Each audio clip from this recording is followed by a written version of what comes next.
So before I get into this video, do make sure to click the subscribe button, turn on the bell that you might be notified every time I upload a video, and always comment down below in my comment section, and don't forget to hit the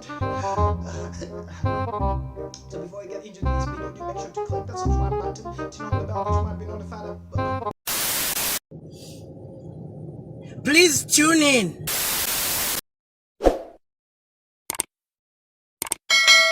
What's up, my country people? What's good, my country people? It's Confabulation Dash with Patrick Xim, and I'm back with another exciting video, guys. And in today's video, guys, I'll be doing another review, and this time it's a music review. And in today's video, I'll be reviewing the Mizu album by Pompi, the 2012 album by Pompi, Mizu. So before I get into this video, do make sure to click that subscribe button, turn on the bell that you might be notified every time I upload a video, and you can always comment down below in my comment section. And don't forget to give this video a thumbs up, give this video a like, guys, because it helped this channel. So let's get straight into this video, guys. Today my review goes like this. I think this is among the best albums. Again, I'll be reviewing one of the best albums, guys. Mizu, just like I earlier stated, Mizu, a 2012 contemporary gospel album, 2012 album by Pompi, Pompi's first album.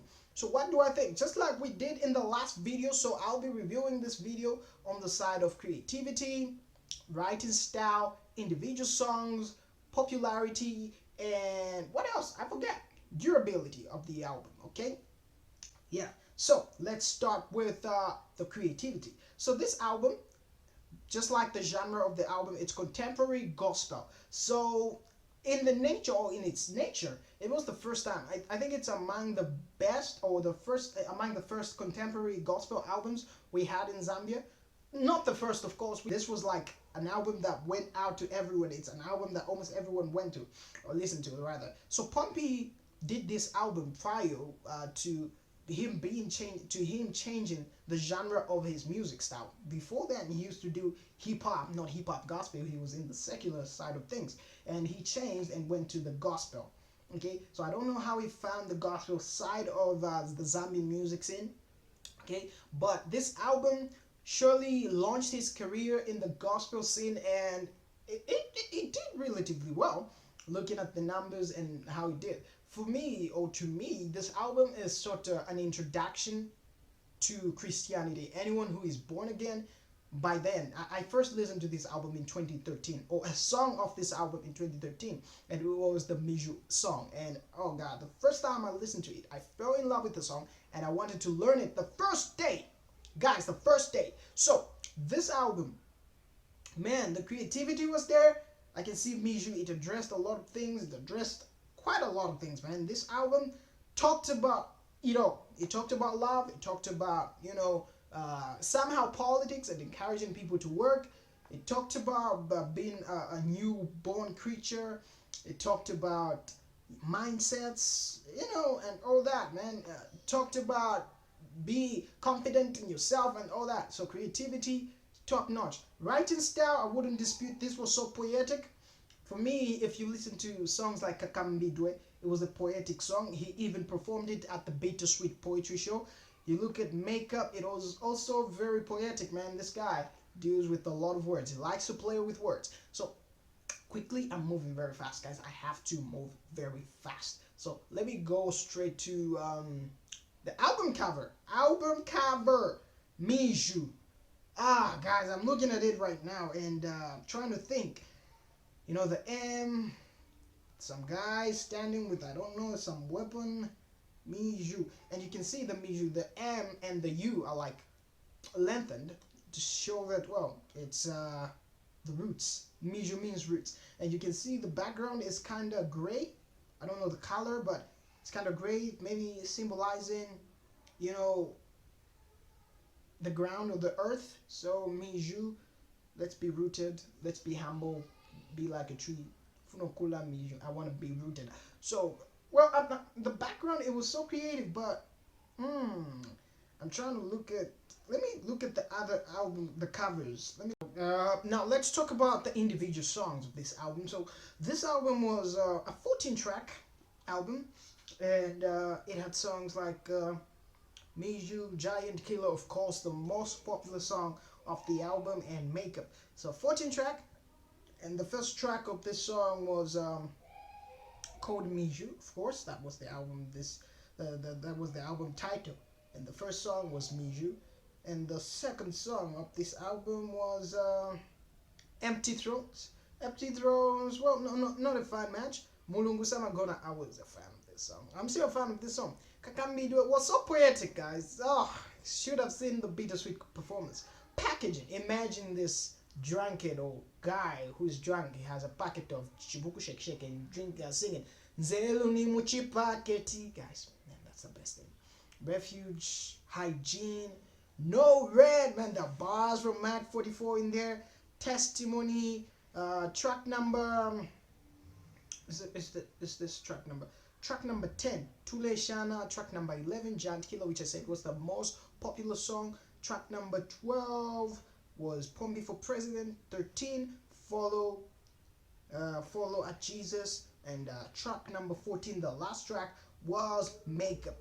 So these songs were, man, written, and it was like, well, it didn't feel like some newbie, some Christian newbie. He wrote as if the way he wrote his songs, or if at all he did write them, they were like he's been a Christian for years. And like for years, guys, like for years. But the man was just a few days old or a few months old in Christianity. Is it a few years or a few months? I don't know. But he was just a newbie. But the way he did the songs, it was so good. And well, he had some great features.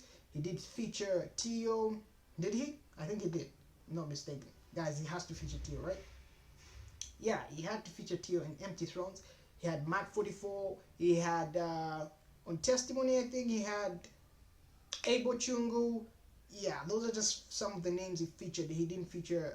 I don't think he featured any lady in this song, did he? Oh, he did feature a lady, but though I can't see the name. My album does not show the name of the lady.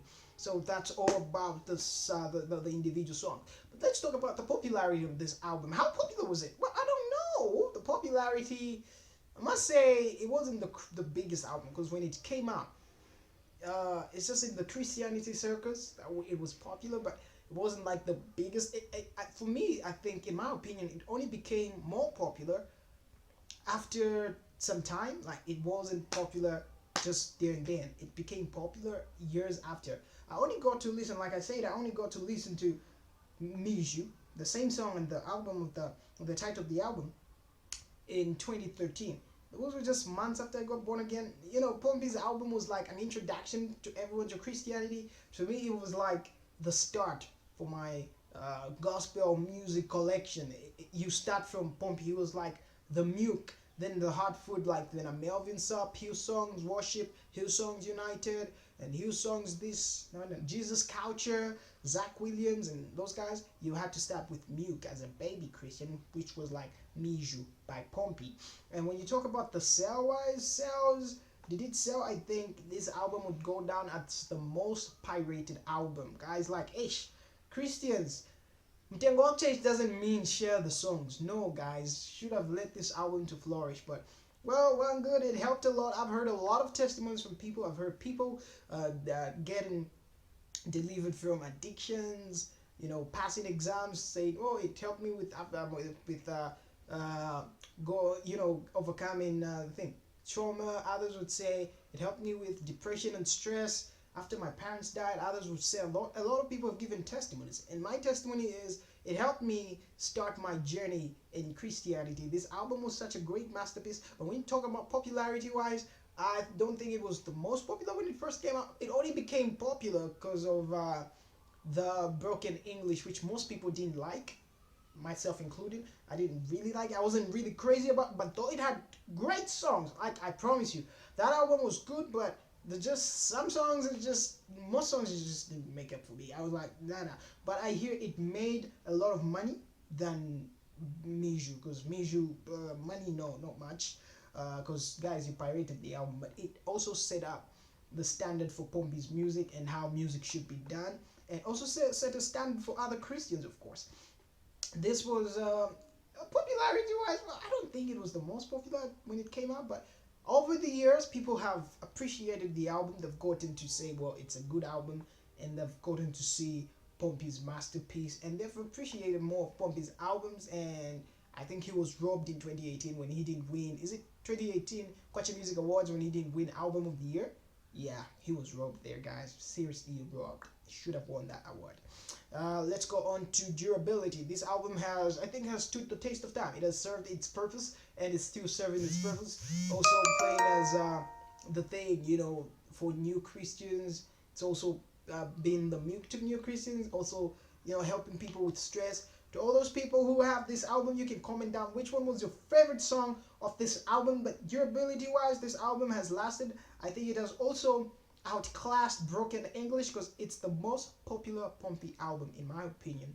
I think everywhere I go, in the Christian circles especially, wherever I go, I find someone with this album, at least a song or two. People have already pirated it. That's why they leave some songs up for download. So you can, I don't know where is it. Is it available for streaming? I believe it's available for streaming. Pompi is among the first artists in Zambia to put his songs up for streaming. Among the first. Most of these artists are so dumb when it comes to, you know, online thingy and streams. They don't do that. But Pompi is and was among the first artists to do so. He put up his songs for digital streaming. He was among the first artists to do so, if not the first. And yeah, that was just innovative. And since you get money through that, if people stream, they pay you for the streams. So you can stream the album. I think it's up for streaming, and I think it's also up for purchase on investzani.com. And well, guys, I think that's all. Durability wise, this album I think has served its purpose. But would someone get this album? Would you get this album if it came out today? Well, looking at the Become album, guys, that album was fire.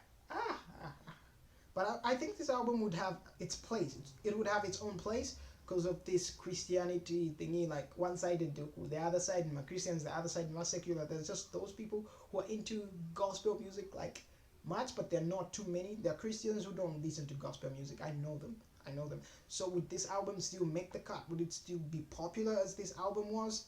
I don't know.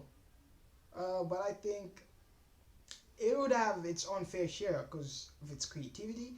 I think Become had more of love songs. I think Pompi wanted to become a boyfriend, a husband in Become, but in in Mizu, he was just wanted to be rooted into Christianity, and this would certainly have a place in Christianity. It's a big project, a good project, beautiful project. Well, guys, this album was a great album.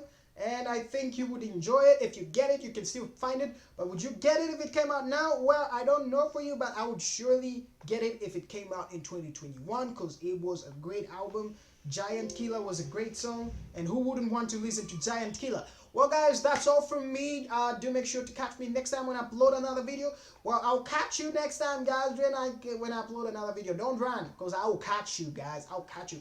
Well, I'll check you out next time when I upload a video. I'm out of here.